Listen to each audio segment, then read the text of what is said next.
Welcome, everyone. My name is LJ, I'm Jazz. and we have an amazing guest with us today. Her name is Miss Lucille. She is Big Meech's mom. And with that being said, Miss Lucille, tell us a little bit about yourself, who you are, and what you do. I'm as uh, as she said, I am. My name is Lucille Flenory, and I am Big Meech's mom and Southwest Tea's mom, and I'm basically a I'm a minister, and I try to reach out to the youth concerning BMF, and that stands for the Black Mafia family, but that was a that's what my sons are noted for, but it has like a bad rep behind it, and I wanted to extend myself to the youth and start a program of BMF, but using it as building more families to try to do something, reach out and do something positive with today's youth. Thank you so much for that. So basically, what you're saying is you use BMF, which is Black Mafia Family. You use that to really reach families and youths in order to help them to take positive actions in their lives. Correct? Yes. Yes. Okay. Great program. Okay, that's a good program. We need more things like that. Yes, we do. So where is your program located out of? Okay, I really didn't have a chance to set up and establish it. When I came up with this program, I was using my Facebook page and my Twitter and Instagram page. The social media, I was using it as my platform, first of all, to be able to get out and reach the young people, be able to get to know them first and draw them by me labeling my pages as Real Big Meech's mom. I thought that would draw their attention, to my page, and I would start there. First, I wanted to get to know them, and I wanted them to get to know a little bit about me, and then I could kind of go from there to extend myself. Basically, in trying to post positive thoughts, and once I've gotten this, gotten. Excuse my nervousness. No but, problem. No problem. I wanted to, like I said, Facebook and the social media pages allow me to extend myself throughout the United States and other countries, in which my sons, when they were home, which they are incarcerated right now, but when they were home, they went to the many different states, and they were received by people, very well received by people, and they showed them much love, and I wanted to try to take the history of BMF and change it around to where I could kind of post positive posts and get get familiar with other youth, and to let them know that I wanted to work with them to change that around. We wanted to leave the negativity of the BMF history. We wanted to leave that in the past, and we wanted to start and try to put on a more positive light. I wanted the youth to know that the way that my sons went about establishing the Black Mafia family, they meant well, but how they supported it was, I wanted the young people to know that is not the way to go. To try to back up, their their entertainment company and so forth, with their legal funds. Wanted the young people to know that there is a better way to do things, and we can come together. If we unify ourselves, we can come together, and we can change this. We can change things for the better, and we can, instead of as they said with the drugs, how it tore down many families. We wanted to take BMF and use it as to build, the families, bringing them together. Because the Black Mafia family was just as it, was said, just as it was said, it was a family. It was not a gang. It was a family. Right. Mm-hmm.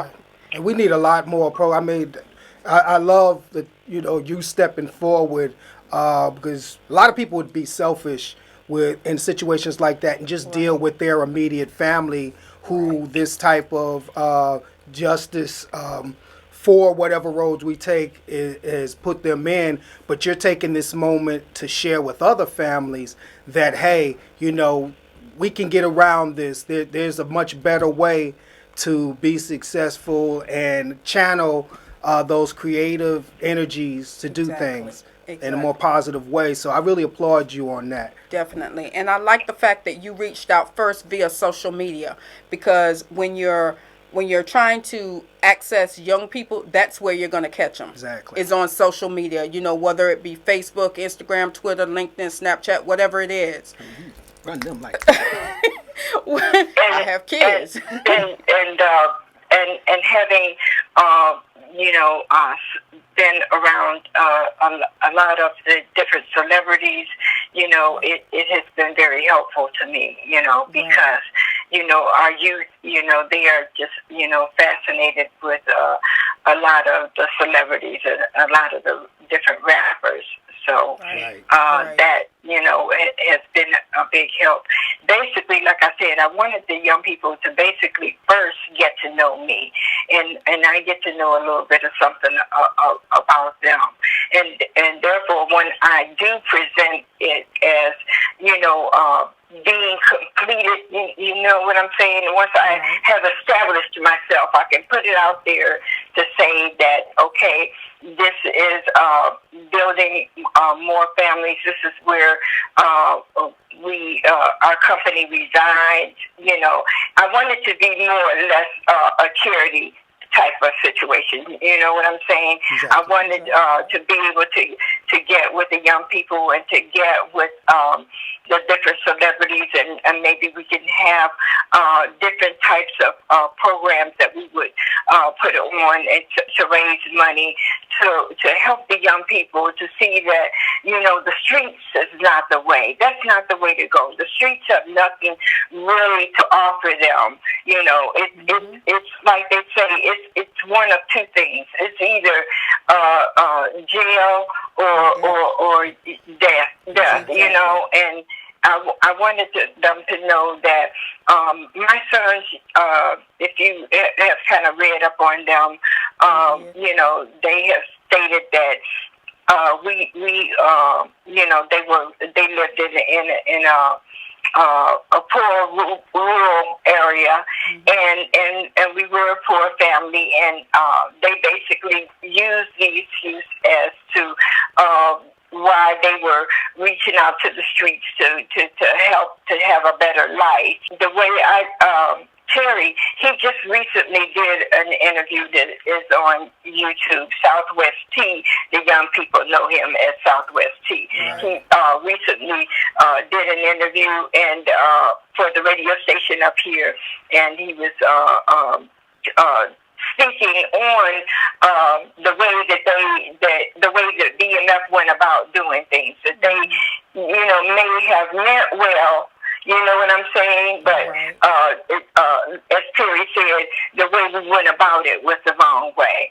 But he him being incarcerated now, he has had time to really see that, that was just not the way. Terry was blessed that when he was incarcerated here in Michigan, there was a minister there that asked him to speak, and he would get up and he would speak, and Terry eventually joined into the church there, and up under that minister, and he eventually was called into the ministry.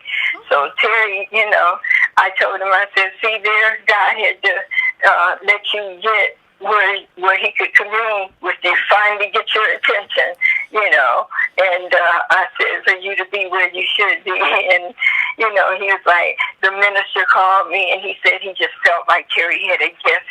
He said, when I ordained Terry, he said, Terry, he has a gift, and he's going to do great things. He said, the people are not to give up on him, because God, has something great in store for him. So that's, what kind of keeps me going. It keeps me positive to know that the Lord is working out our life. My family, I raised my children on being a God-fearing family, and I taught them, as the Word of God told me to teach them. Their father and I, we took them to church, and we tried to instill the Word of God in them, along with, with our pastors. And I know they knew the difference between right and wrong. But, sometimes hardships, you can go through hardships, and as a child, you look at it in a different manner. They were looking at it in a different way. They were looking at it that their parents were struggling, their family was struggling. We were going through, and we were at a point where we were about to lose everything, And whereas I, as a mother and their father, we took our situation and looked on it in a different manner. Right. Where we had taken in the Word of God, and where we had relied on our faith. We had believed that no matter what we were going through, that the Lord would make a way somehow. And we don't often, this is where your faith is really tried. Right. You don't know how it's going to work out, but and you trust that God is going to work it out. Whereas my boys, they looked at the fact that we were struggling, we were losing out, and we had went through with what many other families went through, shut-offs of our utilities and so forth and so on. But God always gave me a way to try to make it where the children wouldn't suffer through the different situations that we went through. I'm not going to fight you against the streets, you know what I'm saying? Because the streets will make life seem good. They will offer you a lot of money and make it seem, that life and a lot of lavish things and stuff. But I'm not going to do that. The father and I, our time was consumed with church work. I was in the ministry, and the father, my husband, which was my husband at that time, we were married for 19 years. We've been divorced for probably over 30, but I'm his caregiver now. I take care of him. But, like I said, our life was consumed in church. And we didn't just go to church. We took the children to church also. But I think one time when somebody interviewed Demetrius, he said, well, one thing about it, my parents, they brought us up in the church, and I could remember, one particular time where my parents took us to church 6 months in a row because they were having revivals. So it wasn't, I did what the Bible told me to do. I trained the child in the way it should go, and I did what thus said the Lord. I just want the young people to know that they're paying now. They're paying a horrible debt now, for the for choosing to the streets. Taking 30 years out of their life is a horrendous price to have to pay. It is. And I'm sorry, I didn't mean to cut you off, but I just have to say this.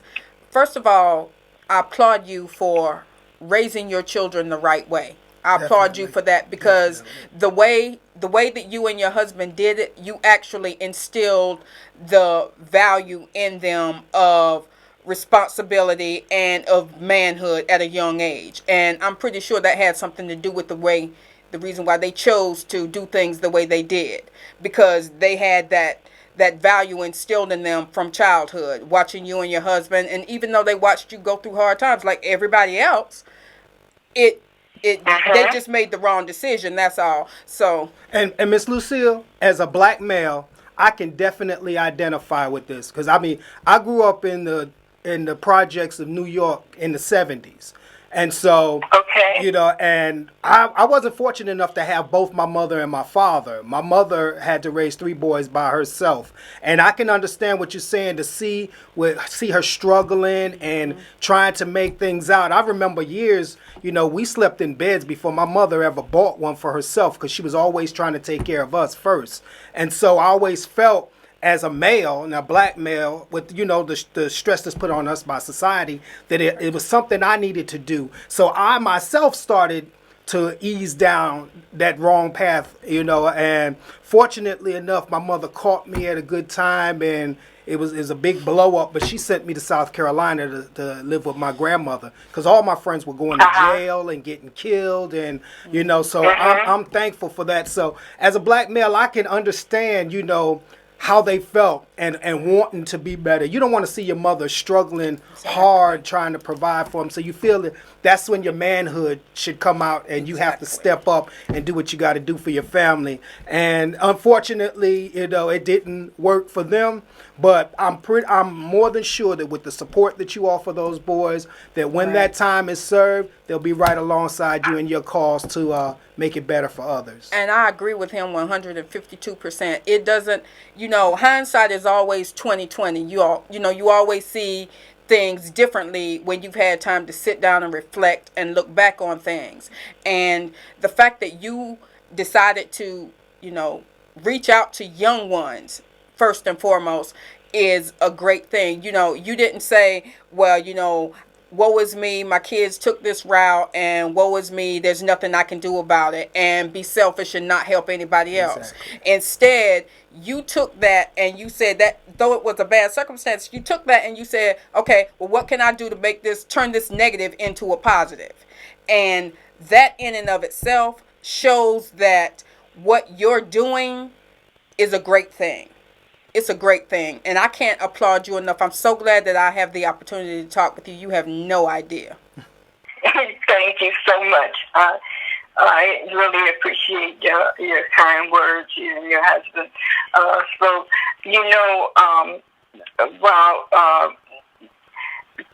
In communicating, I'll put it that way, whether it's on the phone or, on emails or letter writing to my kids,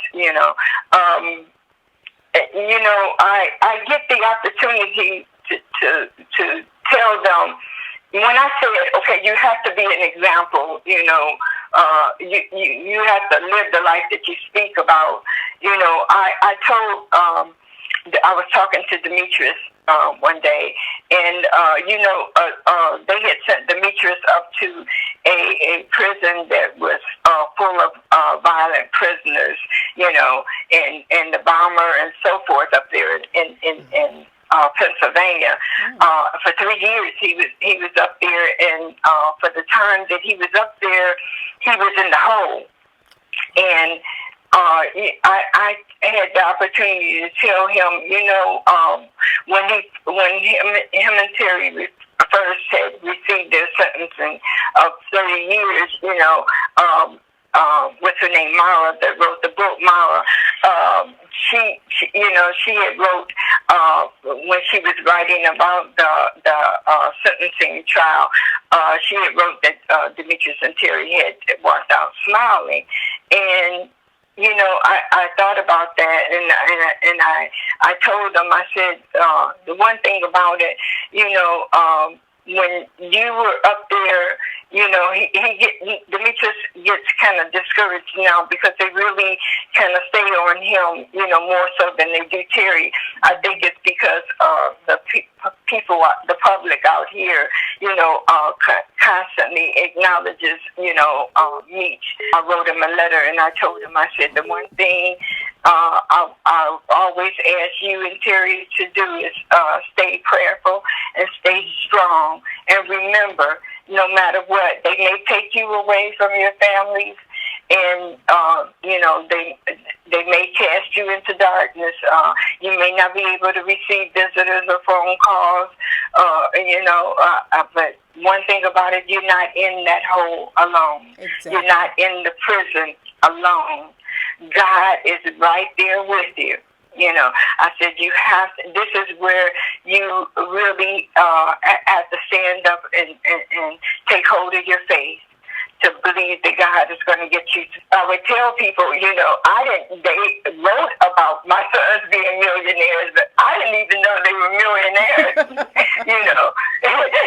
I was like, and I tell people even today, don't get it twisted. That was my sons they were saying was millionaires. I'm not no millionaire. I know what you mean. And then a lot of people would, question me and ask me, well, why do you still live where you live? And, you could be living, in a fine home, a mansion. You could be driving, Mercedes, and I'm like, all the, the old saying to say, all the good is not gold. Right. Yes. And I would tell them, I'm secure where I'm at. God is. I look back on my life and see, how far God has brought me from, and I know that all while my children were out here, I tried to. Their father and I both tried to, be an example for them. Not just try to teach them the right way, but try to be an example for them. And I would tell them, you all might drive the fine cars and live in the beautiful houses, but if it's not gotten the right way, it's not going to last. You're right.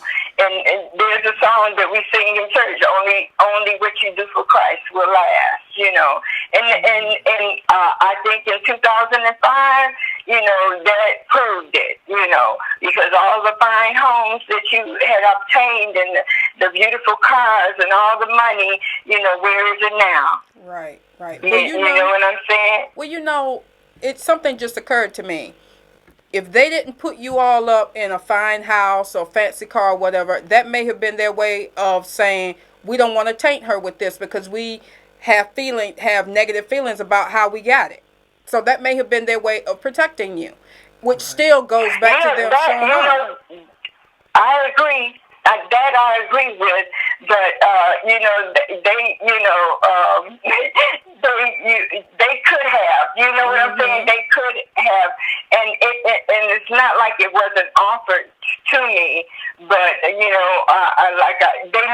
that Mom felt secure and fine in her home that my husband and I had purchased. We deserved to do some time, but they were wrong. But the way I look at it, I guess it's coming from my faith, and I feel like God forgives and He gives us a second chance, and I feel like that I'm going to keep on praying and asking the prayer warriors for prayer, that God will bless my sons with a second chance, that they'll be able to, come out and work with the youth and show them that, there is a better way.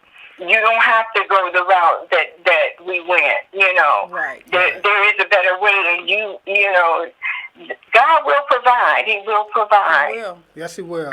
Now, I'm glad you mentioned that. With them not being violent offenders, does that make them eligible for early parole? I mean, is there a good chance that they won't have to do the mandatory 30? Right. Well, as far as Demetrius and Terry are concerned, they have not said that they, are listed as being able to be paroled. That they would have to do, their 30 years. Well, hopefully something will come up to change that. Right. But with that being said, back to what you're doing in the community. Can you describe a notable experience that your outreach program has provided? Well, like I said, it's just in the making, and I really, haven't I really haven't established anything as far as fundraising, or any programs that I have set up, because, like I said, it's still in the Early stages. Infancy stages. Yeah. Yes. And the reason why I chose to go this route is because, even in my life's work with the church, the father has always been, the church musician, and I was the minister, and even though we had not been together, their father would always go around to the different churches and be my musician, as I was invited to speak, But I always, early on, when the children were little, when Demetrius and Terry were little, I always worked with the children. I loved working with the children. I worked for the Board of Ed in elementary school here in Detroit as a teacher's assistant, and I got to. I worked in it was a poor area also, and I got a chance to work with the children outside of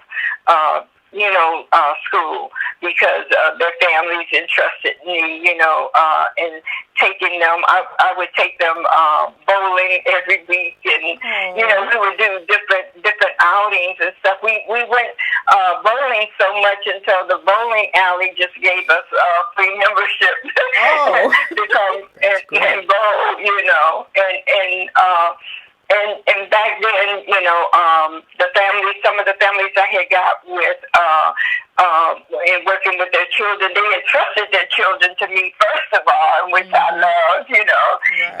And some of the families that I had worked with their children, they worked with me in my fundraising to buy a church for our organization. And we raised enough money where I found the church that I wanted to purchase, and myself, me and another sister, we got together and we put up our homes and stuff, and we purchased the church, and I feel good about that. And I would, my husband and I, we would go around to the different churches in the different states, and I would speak. We went up to New York for 6 months straight because there was a family giving a fundraiser to raise money to buy a church up there. So we would leave Michigan and go up there for 6 months straight and help them to raise money. Mr. Flenory would be the musician, and he would play during the banquets and stuff, and we helped them to raise their money to get a church. And while we were taking the trips up there, once again, Mr. Flenory got involved with teaching their son, to help him on the guitar. Mr. Flenory played the steel guitar. Oh. And he's Mr. Flenory. He's been inducted in the Steel Guitar Hall of Fame also. And he's been given the award from Bob Dennis, one of the recording studios here, for an award for keeping the music in Motown, and he built one of the Mr. Flenory also was a carpenter. He built one of the studios in Atlanta, Georgia, in which it was a beautiful state-of-the-art studio. The Billboard honored him by doing an article on the him building that recording studio in Atlanta. And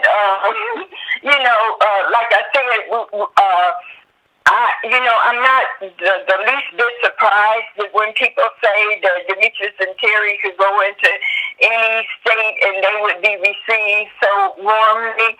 It doesn't surprise me because, God just really blessed,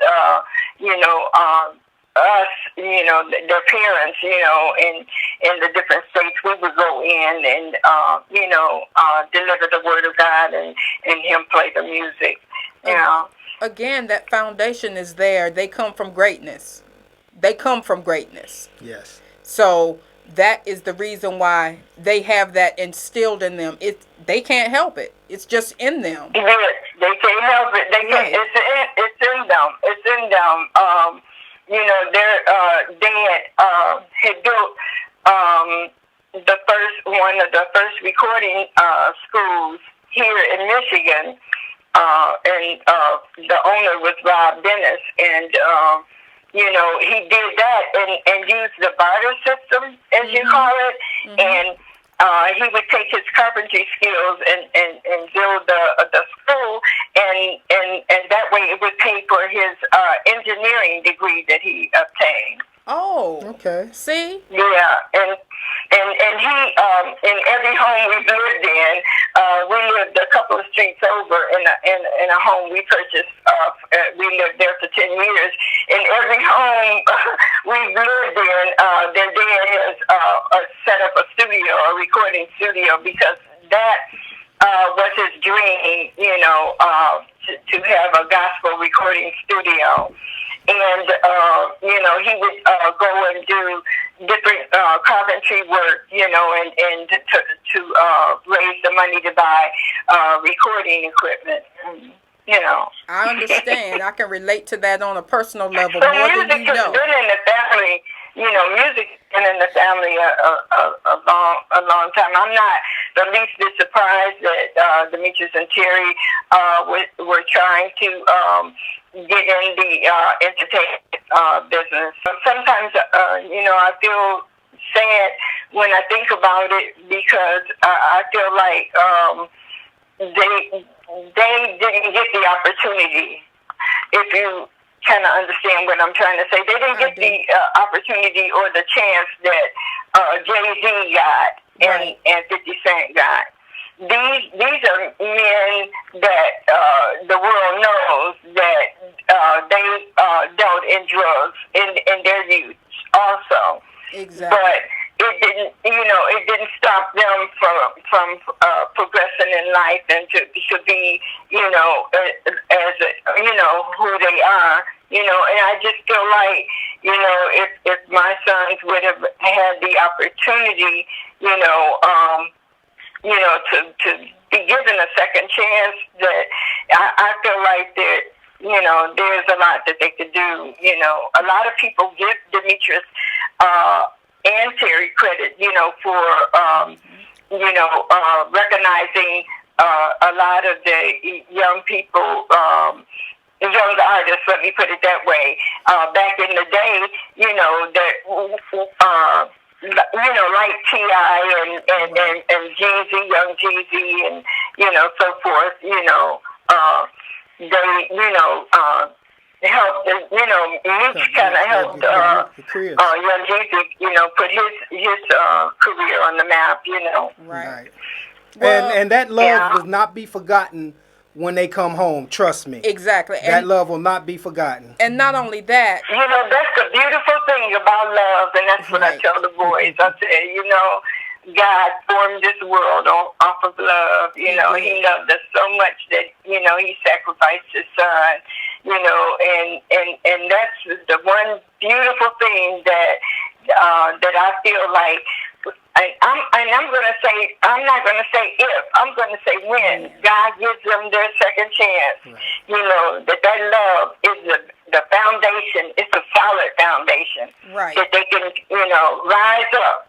They can rise up and, you know, come up from this on, you know. Exactly. I was going to say that the only way that their second chance, or the only way that they don't get a chance to do the things that you think are possible for them in relationship to music, is if they close their eyes in death. And that hasn't happened, and I don't see it happening anytime soon. So that second chance is always there. It's always there. You know, they may not be artists that people see. They may do things behind the scenes, but they can still be great. You know, who knows? That's right. And another great thing that they did that I admired. Now, I'm not saying that I glorify the drug game or anything like that, but what they did is they tried to invest in a career. Right. They didn't just do it just to have the cars, money, girls, and just to blow money. You know, they did it to invest into a business. Now, that's typically the American way, right? You do what you do to raise capital to go into business for yourself. Not saying that was the correct way to do it, but anyone can see that that's what they were doing. They were trying to build a business and build an empire. So it wasn't like they were just doing it. And who knows, even before they got caught, they probably were close to where they said, hey, this business can sustain itself. You know, you never know. That's the thing that people like 50 Cent have that kind of helped them. They reached a point where they were able to get out of the game and continue on with what their main goal was. So, but like I said, fortunately with your boys, because of what they were trying to build, it's still there. Right. And it's waiting on them. And they'll be home before you know it. And they'll be picking back up on the business aspect because it's already started making its own movement. And trust me, that past will be the past, and they would have served their time to society. Exactly. And the good thing about it is that obviously they were good businessmen. They're intelligent, obviously, because of what they built.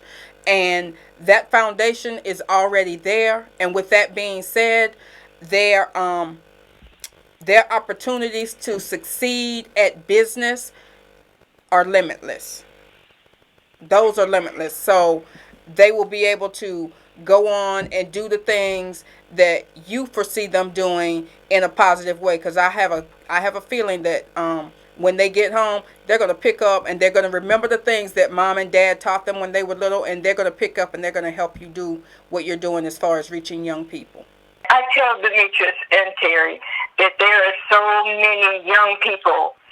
I mean, you know, when they were out here, now we're dealing with a different generation. Right. You know what I'm saying? Right. And this generation, it's going. You know, the Bible it speaks about a weaker but wiser generation, a wicked and perverse generation. Right. And to me, this is what we're dealing with.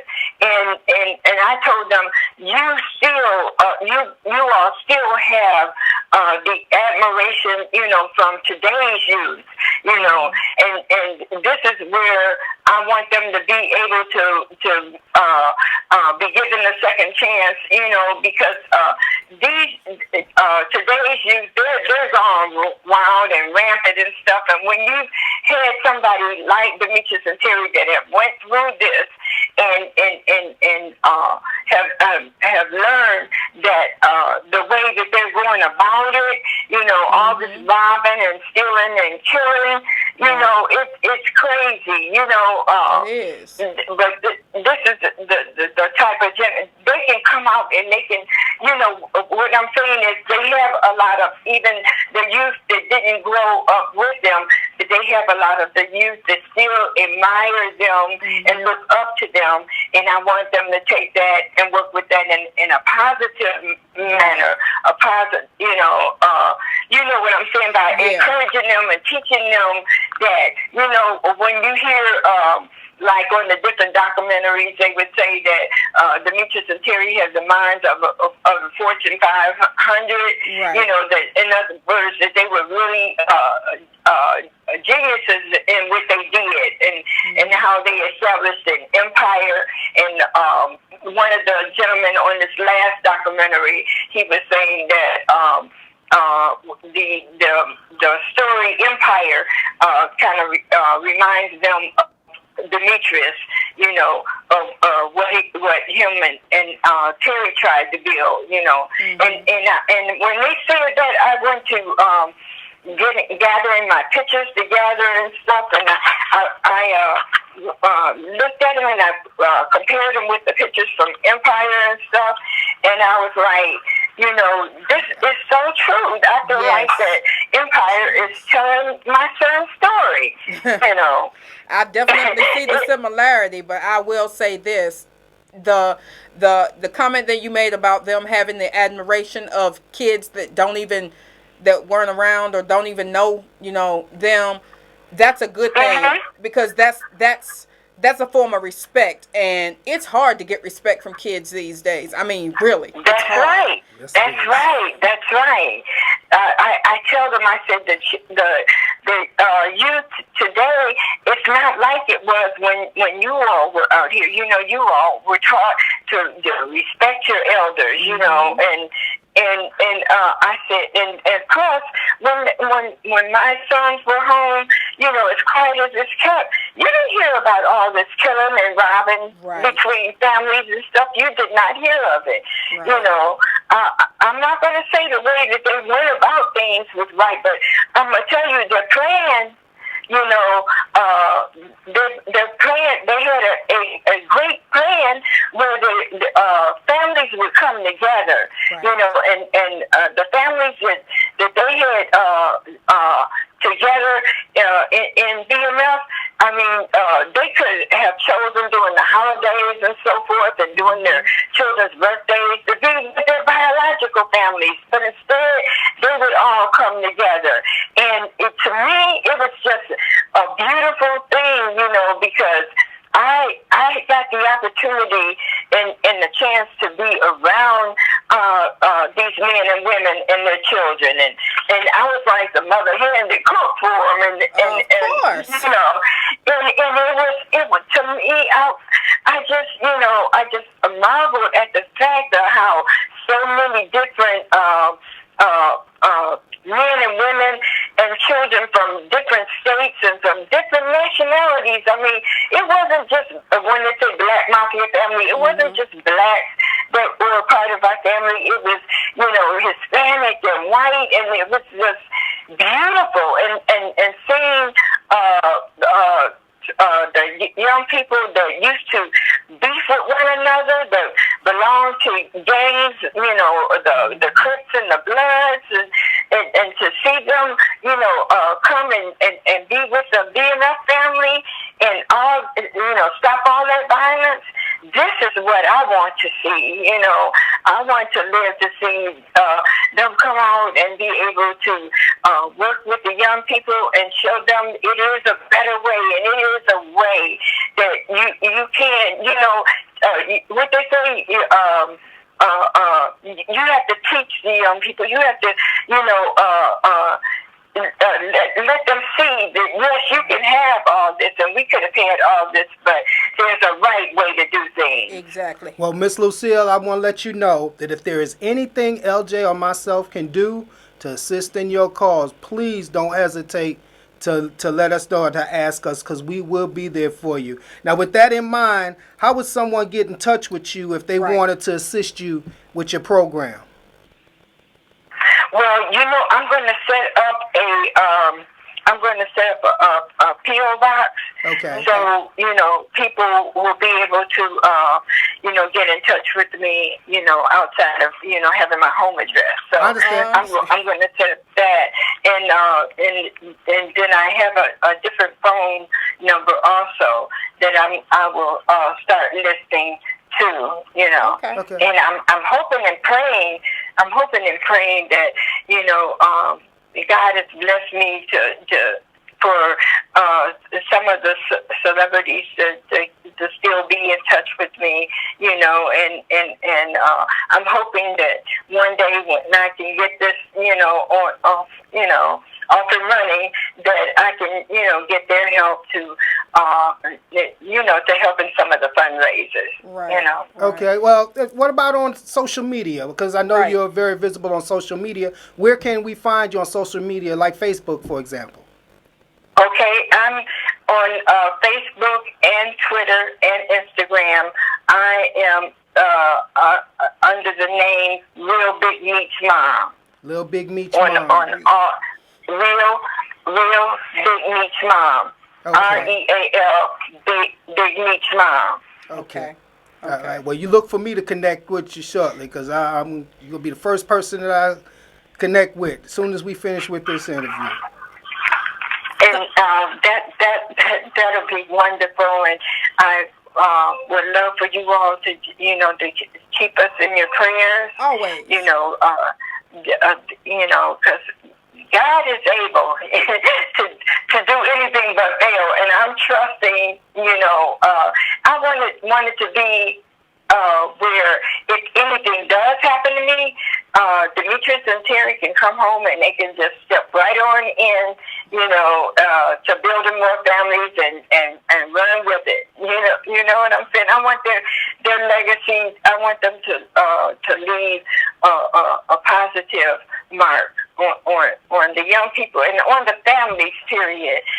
Because I try to stay in touch with some of the mothers also, and that their kids are incarcerated. And I've been so blessed to be able to see a lot of the sons and daughters that have returned home, and I am so happy for those families. It's just so beautiful. It's one mother here that she only has 2 children, and her son and daughter was incarcerated, and her daughter came home first about a year ago, and now her son is home, and that's such a blessing. And then I looked on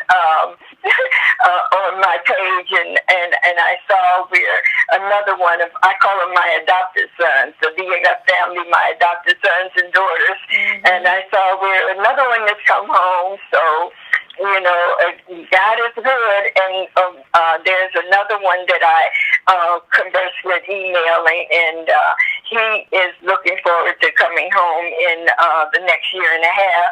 Good. So, we want them to come home and to get their feet moving, and show the young people, how to move in the right direction, Right. and still prosper. Exactly. Still prosper. You don't have to get out there. I know the word I was trying to think of, but I was saying I used to tell my boys, I used to tell them, ain't no way in the world I'm going to try to compete with the devil. He will always get to show you something better. He's going to try to show you something better, but I know that my blessings, where they come from, and I know I have a better life than that. And now they see, they see it so clearly now. They're like, all that, the homes and the cars and all that we had, it wasn't everlasting. You know what I'm saying? Right. Because it wasn't, obtained in the right way, Exactly. And there's, like I said, I trust in God. I have my moments where I miss my sons, because when a mother, I was writing about it and thinking about it a lot here lately. When the mother has a son, when Demetrius was first born, I was like so happy, because I had a male child, and I wanted a little girl, but I had a son, and then when Terry was born, I was like, yes, I got 2 sons. Okay, now I can have my girl. But when a mother has a son, you think that it's such a blessing, because she feels like no matter what happens, she can entrust it. When she gets old, when she grows old, that her sons will be there for her. You know what I'm saying? Right.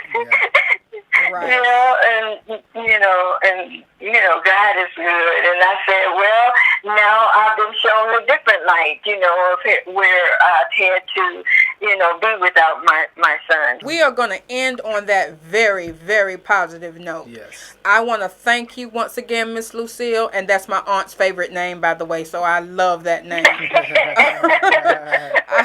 That's my grandmother's name. Really? And that's my aunt's name. Oh. Her daughter was named Lucille.